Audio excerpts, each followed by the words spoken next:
Приветствую всех, здорово, вы на канале Incognito Pictures, это уже 10-й выпуск кинодайджеста на предстоящие мировые кинопремьеры недели «Юбилейще». И пускай все говорят, что по итогу просмотра старых фильмов они заставляли о чем-то задуматься, а современные нифига, я с этим категорически не согласен, потому что по итогу просмотра многих современных фильмов я задумываюсь. А нахуя я его вообще посмотрел? Это что такое, а? Это же наебалово, йоу! Охрененное наебалово! Да и ладно, я вон перед началом съемки данного видео получил настенными часами по башке. Как говорится, время не щадит никого. Я же забочусь о своих подписчиках и о вашем драгоценном времени, поэтому не будем долго рассусоливать и посмотрим, что же они там наснимали. Погнали! Ах да, не забудь поставить лукас этому видосу, подпишись, конечно же, на канал, досмотри этот видос до конца, и ты узнаешь. Трэш-контент на корабле. Кровососа пруд в чехле? А такого отсоса сердечко-то ёкнуло. Мы называем его Дракула.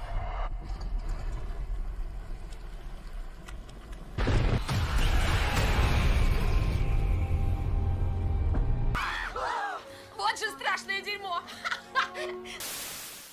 Галь Гадот за Тома Круза. Мужики играют труса сильным бабам в фильме, честно. Не очень-то честно.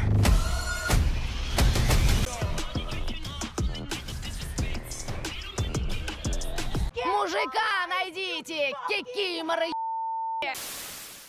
Зиндея по фильму топ-теннис игрок. Слаба оказалась напередок. Сразу с двумя теннисистами у девчули идиллия. Основная ее фишка — задняя линия.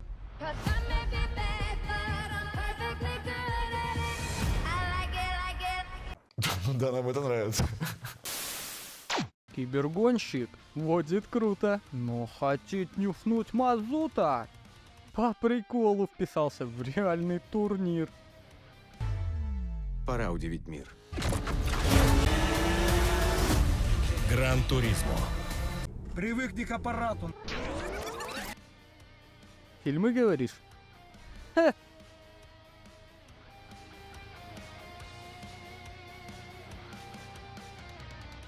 «10 августа постарается пососать немножко нашей кровушки мистический триллернутый ужастик под названием «Последнее путешествие Диметра». Да помилует всех нас Господь.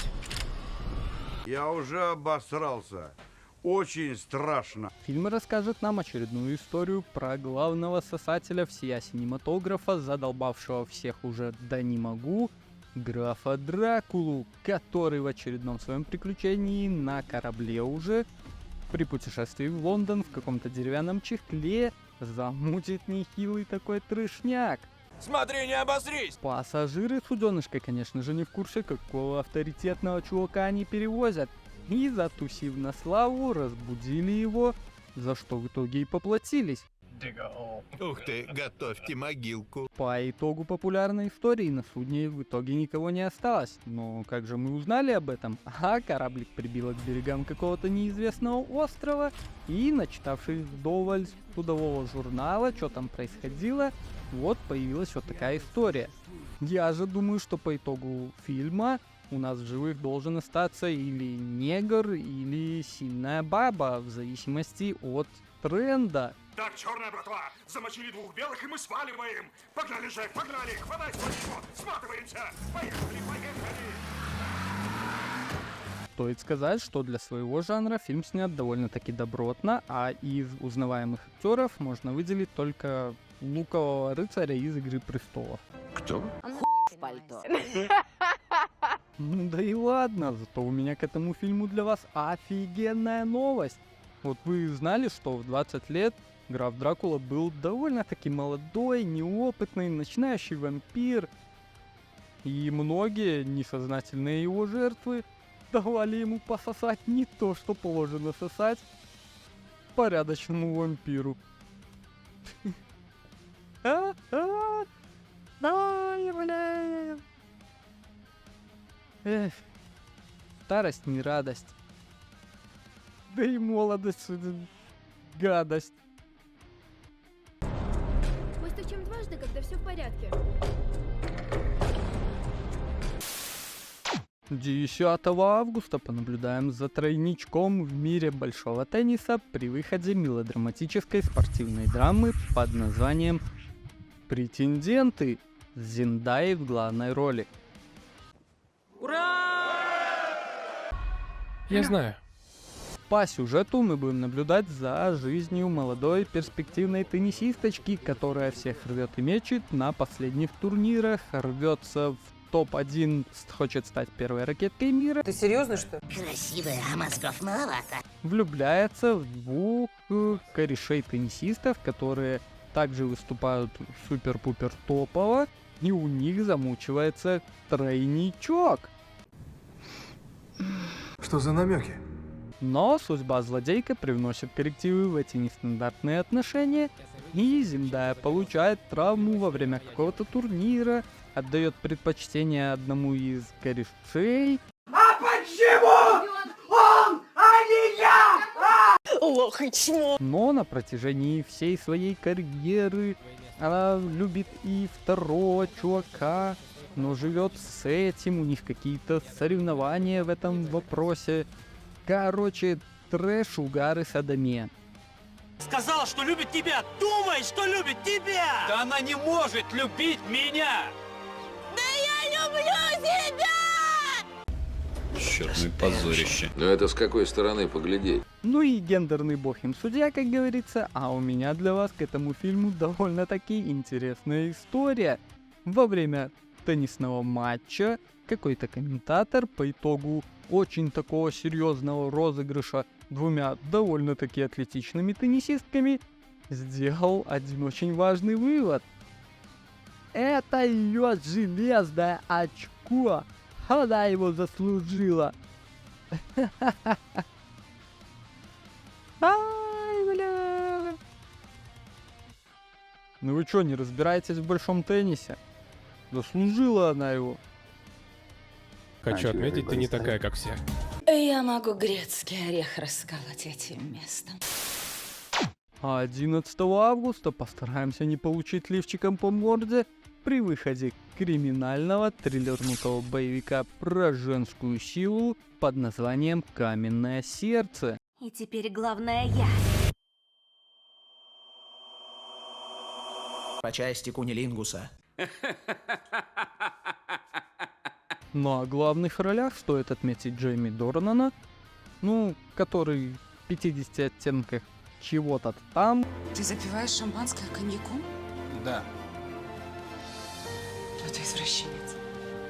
Ну и Галь Гадот, которая, я так понимаю, в представлении не нуждается. Время экспериментов. Очередной фильмец про то, как в очередной раз миру грозит очередная жопень. Ну и кто способен спасти этот цисгендерно-мускулинный мир? Конечно же, наши сильные и независимые в роли спецагентш.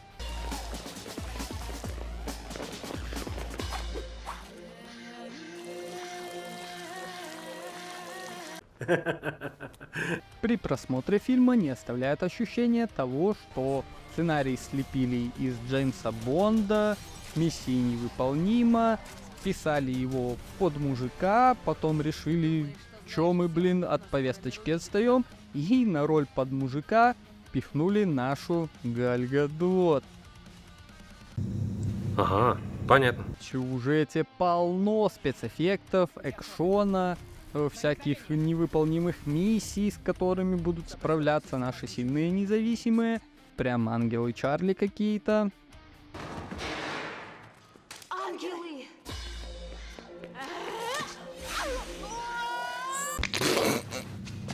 Да. Ну и чтобы в очередной раз поржать над повесточной фигней данного фильма, вспомнился анекдот, где Чапай говорит Анке-пулеметчице: «Ты что это, Анка, не отдаешь честь комдиву?»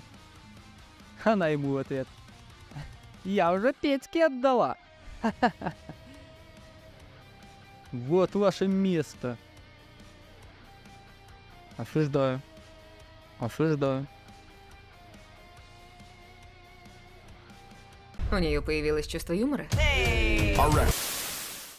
11 августа постараемся не гонять на лысой резине при просмотре биографической, исторической, приключенческой спортивной драмы под названием «Гран Туризмо».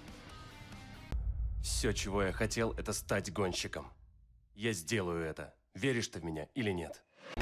На главных ролях отметились Дэвид Харбор, ну, тот, который в «Черной вдове» сыграл туповатого папашу «Черной вдовы». Тебя не помоешь часом, а? Джимми Хонсу, ну, это тот, который в «Стражах Галактики», когда ему Звездный Лорд говорит: «Может, ты знаешь меня под другим именем? Звездный Лорд». И он такой: «Хонсу, кто?» Кто? Ну и, конечно же, Леголас всея «Властелина колец» Орландо Блум. Какое-то покалывание в кончиках пальцев. Кажется, мне от него плохо. Короче, по сюжету жил-был на свете один самоуверенный гонщик. Ну как гонщик? Кибергонщик. Выиграл он, значится, когда-то супер-пупер турнир PlayStation по супер-пупер гонкам и решил, что, я могу и в реальной жизни нагибать всех и каждого. Верно.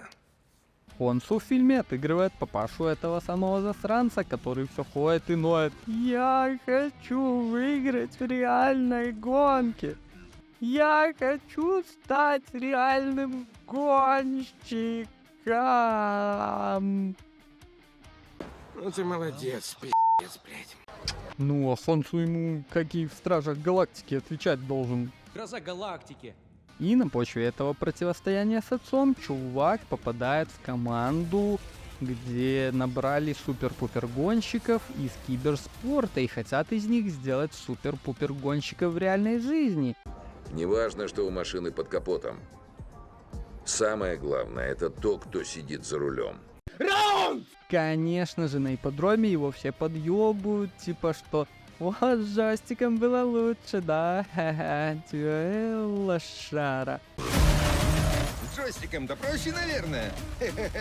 Реальные водилы. По итогу фильм получился довольно-таки добротный, очень хороший экшен, графика классная, интересно наблюдать на протяжении всей истории. Фильм, тем более биографический, такой чувак был в реальной жизни, не знаю, он там выигрывал, что не выигрывал, но по сюжету фильма я думаю, что этот чувак что-нибудь да выиграет. Наглость — второе счастье, как говорится. Заикаться начал. Г-г-г-г. И раз уже речь зашла на автомобильную тематику, то я до сих пор не могу понять, почему все жалуются на отечественные автомобили. Вот немцы же ездят на отечественных, на своих, и ничего, не жалуются. Напиши в комментарии, может, я что не понимаю. Это Мерседесы? О-ля-ля, они тоже считаются машинами? В принципе, это все, о чем хотелось бы потрещать о предстоящих мировых кинопремьерах недели. А завершить хотелось бы одним очень интересным наблюдением, что в аннотациях к порнофильмам всегда пишут, что фильм основан на реальных событиях. Что, никогда не замечали? Ну вот и посмотрите, напишите мне в комментариях, что вы там увидели. Не суть. Не забудь, кстати, поставить лайк этому видосу. Спасибо, что досмотрел до конца. Подпишись, конечно же, на канал. Ну, все новинки вроде как исследовал. Я же с вами не прощаюсь. Но покедово. Фильмы, говоришь? Ха,